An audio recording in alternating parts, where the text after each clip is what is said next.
Sure. At this year's ASH, I'll be presenting updated data from our triplet study of Azacitidine, Venetoclax, and Gilteritinib in patients with FLT3 positive AML. And so as background, we know that addition of a FLT3 inhibitor is standard of care for younger fit patients with FLT3 mutated AML.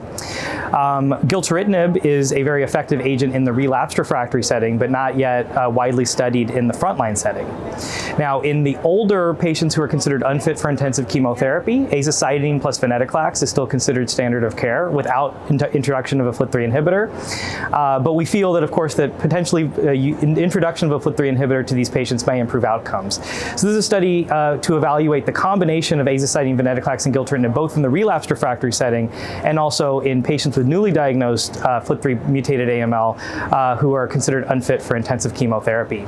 So far we've treated 47 patients, 27 patients with newly diagnosed FLT3 mutated AML, 20 with relapsed refractory FLT3 mutated AML.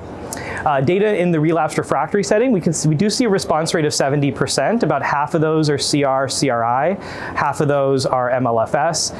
The overall median survival is around 6 months, in part because of some poor risk patients that were enrolled into the study and also a relatively older population. But if we look at those patients without prior Gilteritinib or who have not received prior hypomethylating agent plus Venetoclax, the median survival is around 10.5 months.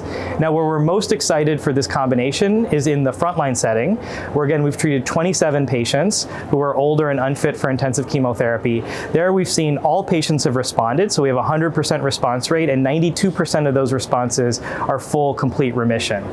82% of patients have achieved MRD negativity by flow cytometry, and we've only had 3 relapses to date. So with a median follow-up of 1 year, the estimated 1-year survival is 85%.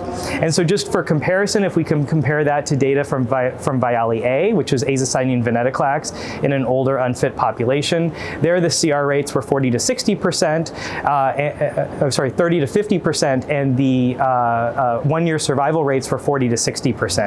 And so we think that our data look very encouraging compared to that, and I think that with longer term follow-up, it may be considered more standard to incorporate FLT3 inhibitors into the frontline setting for older patients who are unfit for intensive chemotherapy when they receive hypomethylating agent plus Venetoclax induction.